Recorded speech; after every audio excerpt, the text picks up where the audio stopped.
Hi hello నమస్తే అండి. Welcome back to Sridevi gardening tips. అందరూ ఎలా ఉన్నారు, ఏం చేస్తున్నారు? మా గార్డెన్లో రంగురంగుల గడ్డి గులాబీ పువ్వులు చూడండి, చాలా బాగా పూస్తున్నాయి. నా దగ్గర 16 to 18 కలర్స్ వరకు ఈ గడ్డి గులాబీలు ఉన్నాయండి. ఎవరికైనా కటింగ్స్ కొమ్మలు కావాలంటే పైన వీడియోలో కనిపిస్తున్న నంబర్కి వాట్సాప్ చేయండి. గడ్డి గులాబీలను ఇంగ్లీష్లో పోర్చులాకా అంటారు. వీటిని కొమ్మలతో, చిన్న చిన్న కొమ్మలతో సులభంగా మీ ఇంట్లో ఎలా పెంచుకోవాలో ఈ వీడియోలో చెప్తాను. గడ్డి గులాబీలు ఎక్కువగా పూయాలంటే ఎలాంటి కేర్ తీసుకోవాలి, ఏ ఫెర్టిలైజర్ ఇవ్వాలి, వీటికి చీడపీడలు తెగుళ్ళు రాకుండా ఎలా సంరక్షించుకోవాలో అన్ని డీటెయిల్స్ ఈ వీడియోలో చెప్తాను. ఆలస్యం చేయకుండా వీడియోలోకి వెళ్ళిపోదాం. Let's get started.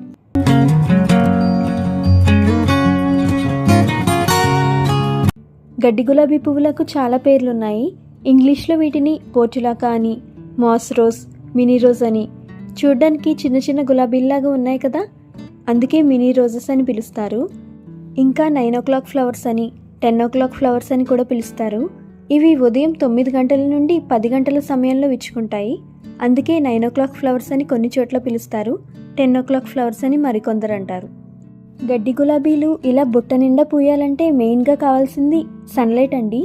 సమ్మర్లో, రైనీ సీజన్లో, ఈ 2 సీజన్స్లో ఇవి చాలా ఎక్కువగా పూస్తాయి. ఎంత ఎక్కువ సన్లైట్ పడితే అంత ఎక్కువగా ఫ్లవరింగ్ వస్తుంది. రోజు మా టెర్రస్ గార్డెన్లో పొద్దున్న 9 గంటలకు రంగురంగుల ఈ గడ్డి గులాబీ పూలు విచ్చుకుంటాయి. డైలీ కూడా చాలా ఫ్లవర్స్ పూస్తుంటాయి. వీటికి 6-7 గంటల సన్లైట్ ఖచ్చితంగా ఈ గడ్డి గులాబీ మొక్కలకు అవసరం. రెండవ పాయింట్ ఏంటంటే వాటరింగ్. వీటికి వాటరింగ్ చేసేటప్పుడు మట్టి పొడిగా అయిందో లేదో చెక్ చేసి అప్పుడు వాటర్ ఇవ్వాలి. ఇవి సక్యులెంట్ జాతికి చెందినవి. వీటి కొమ్మల్లో, ఆకుల్లో వాటర్ ఆల్రెడీ స్టోర్ అయి ఉంటుంది. సమ్మర్లో అయితే క్లైమేట్ బాగా డ్రైగా ఉంటుంది కాబట్టి రోజు వాటరింగ్ చేయాల్సి ఉంటుంది. వింటర్ అండ్ రైనీ సీజన్లో ఓవర్ వాటరింగ్ అవ్వకుండా చూసుకోండి. మట్టి పొడిగా అయిన తర్వాతే వాటరింగ్ చేయండి. మూడవ పాయింట్ ఏంటంటే గడ్డి గులాబీలు ఎక్కువగా పూయాలంటే ఆల్రెడీ వాడిపోయిన పువ్వులు మొక్కకు ఉండకుండా ఎప్పటికప్పుడు ఇలా తీసేస్తూ ఉండాలి. ఇలా స్పెంట్ ఫ్లవర్స్ని తీసేయడాన్ని ఇంగ్లీష్లో డెడ్ హెడింగ్ అంటారు. వీటిని ఎప్పటికప్పుడు తీసేయడం వల్ల చాలా అడ్వాంటేజెస్ ఉంటాయి.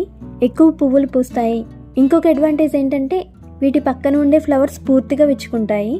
కొన్నిసార్లు ఏమవుతుందంటే వాడిపోయిన పువ్వులు మొక్కకు అలా ఉంచేయడం వల్ల పక్కన ఉన్న కొత్త మొగ్గలు పూర్తిగా విచ్చుకోవడానికి ప్లేస్ ఉండదు. కాబట్టి ఎప్పటికప్పుడు ఇలా తీసేయండి. మూడవ అడ్వాంటేజ్ ఏంటంటే విత్తనాలు తయారవకుండా మొక్క ఎక్కువ పువ్వులు పోయడానికి అవకాశం ఉంటుంది. ఎండిపోయిన పూలు అలాగే మొక్కకు వదిలేస్తే కొన్ని రోజులకు సీడ్స్ తయారవుతాయి. మొక్క సీడ్స్ తయారు చేయడం స్టార్ట్ చేస్తే ఫ్లవరింగ్ తగ్గిపోతుంది, ఎక్కువ పువ్వులు పూయదు. విత్తనాలు తయారు చేయడం మొక్క ప్రారంభించిందంటే మొక్క దాని ఎనర్జీ అంతా కూడా సీడ్స్ ఫార్మేషన్లోనే ఉపయోగిస్తుంది. కొత్త మొగ్గలు, పువ్వులు ఎక్కువ పూయవు. కాబట్టి ఇలా స్పెంట్ ఫ్లవర్స్ ఎప్పటికప్పుడు తీసేస్తూ ఉంటే మొక్క ఎనర్జీ అంతా కొత్త మొగ్గలు, పువ్వులు పూయడానికి యూస్ చేస్తుంది, ఎక్కువ పువ్వులు పూస్తుంది. నాలుగో పాయింట్ ఏంటంటే ప్రాపగేషన్. పోర్చులాకా చిన్న చిన్న కొమ్మలతో చాలా తొందరగా నాటుకుపోతుంది. ఏదైనా ఇలా రౌండ్గా ఉండే బాస్కెట్ తీసుకొని మట్టి మిశ్రమం ఫిల్ చేసుకోండి. మట్టి మిశ్రమంలో ఎక్కువగా ఇసుక ఉండేలాగా చూసుకోండి. ఎందుకంటే గడ్డి గులాబీలకు శాండీ సాయిల్ అంటే ఇష్టం.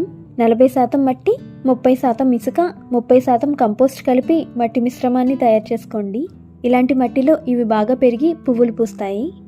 సాయిల్ మిక్స్ రెడీ అయింది కదా, కటింగ్స్ గుచ్చే ముందు మట్టిని తడి చేసుకోండి, వాటర్తో తడుపుకోండి.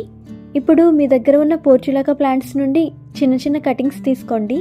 నేను ఒక 10 కటింగ్స్ తీసుకుంటున్నాను. ఇలా ప్రతి కొమ్మకు అడుగున ఉన్న ఆకులు తీసేసి మట్టిలో గుచ్చేయండి. ప్రతి కొమ్మ ఇలా అడుగున ఆకులు తీసి గుచ్చేస్తే 2-3 రోజుల్లోనే వీటికి వేర్లు వచ్చేస్తాయి. చాలా ఫాస్ట్గా వేర్లు వచ్చేస్తాయండి ఈ గడ్డి గులాబీ మొక్కలకు. వీటిని ప్రాపగేట్ చేయడం కూడా చాలా సులభం. ఒక బాస్కెట్ ఉంటే మీరు కొద్ది రోజుల్లోనే 10 బాస్కెట్ల వరకు తయారు చేసుకోవచ్చు, అంత సులభం. చూసారా, కొమ్మలు పెట్టేశాను. వీటిని డైరెక్ట్గా సన్లైట్లో పెట్టేసుకోవచ్చు. షేడీ ఏరియాలో ఏమీ పెట్టనవసరం లేదు. ఎండలో పెట్టినా కూడా 2-3 రోజుల్లోనే వేర్లు వచ్చేస్తాయి. వారం 10 రోజుల్లో మొగ్గలు కూడా వచ్చేస్తాయండి. మీకు వీటి కొమ్మలు కావాలంటే పైన కనిపిస్తున్న వాట్సాప్ నెంబర్కి మెసేజ్ చేయండి. నా దగ్గర 16 to 18 కలర్స్ అందుబాటులో ఉన్నాయి. Andhra Pradesh, Telangana, all over India shipping చేస్తాను. Fifth point fertiliser. Portulaca flowers ఎక్కువ పూయాలంటే టైం టు టైం మనం ఫెర్టిలైజర్ అందించడం కూడా చాలా ఇంపార్టెంట్. ఫెర్టిలైజర్ కోసం నేను ఈరోజు రైస్ వాటర్ తీసుకుంటున్నాను. బియ్యం కడిగిన నీళ్ళండి. మనం రోజు ఇంట్లో బియ్యం, పప్పులు కడుగుతాం కదా, ఆ వాటర్ పారేయకుండా నేను తీసుకున్నాను. రైస్ వాటర్ అయితే మీరు 2 రోజుల వరకు నిలవ ఉంచవచ్చు, కానీ పప్పు నీళ్లు కడిగినవి మాత్రం ఎప్పటికప్పుడు ఫ్రెష్వే వాడాలి. ఏ రోజు వచ్చింది ఆ రోజే వాడుకోవాలి, స్టోర్ చేస్తే స్మెల్ వస్తుంది. నేను కేవలం ఈరోజు బియ్యం కడిగిన నీళ్లు మాత్రమే తీసుకున్నాను, అవి కూడా ఫ్రెష్వి తీసుకున్నాను. 1 మగ్ రైస్ వాటర్ నేను 3 కుండీలకు ఇస్తున్నాను. ఈ రైస్ వాటర్ డైల్యూట్ చేయకుండానే మొక్కలకి ఇచ్చేయచ్చు. ఇందులో చాలా పోషకాలు, మైక్రోన్యూట్రియంట్స్, విటమిన్స్ బాగా ఉంటాయి. మొక్క పెరుగుదల మంచిగా ఉండడానికి సహాయపడతాయి. ఇలాంటి లిక్విడ్ ఫెర్టిలైజర్స్ ఏవైనా ఆనియన్ పీల్స్ లేదా బనానా పీల్స్ లేదా ఇలా రైస్ వాటర్ లేదా వెర్మీ కంపోస్ట్ టీ ఏదో ఒక లిక్విడ్ ఫెర్టిలైజర్ 15 రోజులకు ఒకసారి గడ్డి గులాబీ మొక్కలకు ఖచ్చితంగా ఇవ్వండి. 6వ పాయింట్ ఏంటంటే పెస్ట్ అటాక్. సమ్మర్లో ఈ గడ్డి గులాబీ మొక్కలకు ఎక్కువగా వచ్చేది పిండి నల్లి, మీలీబగ్స్ అండి. ఇవి ఒక్కసారి మొక్కకు వచ్చాయంటే మొత్తం మొక్కంతా పిల్లల్ని పెట్టేసి చాలా తొందరగా స్ప్రెడ్ అయిపోతాయి. ఇవి సహజ పద్ధతిలో పోవాలంటే వేప నూనె, నీమ్ ఆయిల్ వారంలో 2 సార్లు చీడపట్టిన మొక్కల మీద స్ప్రే చేసుకోవాలి. డోస్ 5 ml 1 లీటర్ వాటర్లో కలిపి స్ప్రే చేయాలండి. మీ దగ్గర నీమ్ ఆయిల్ లేకపోతే వేపాకులు, నీమ్ లీవ్స్ వాటర్లో 20 నిమిషాలు మరిగించి ఆ neem water 10 spoons 1 litre normal వాటర్లో కలిపి వారంలో 2 సార్లు మొక్క మీద స్ప్రే చేసుకోవాలి. మీరు 4 వారాలు రిపీట్ చేస్తే ఈ సమస్య తగ్గుముఖం పడుతుంది.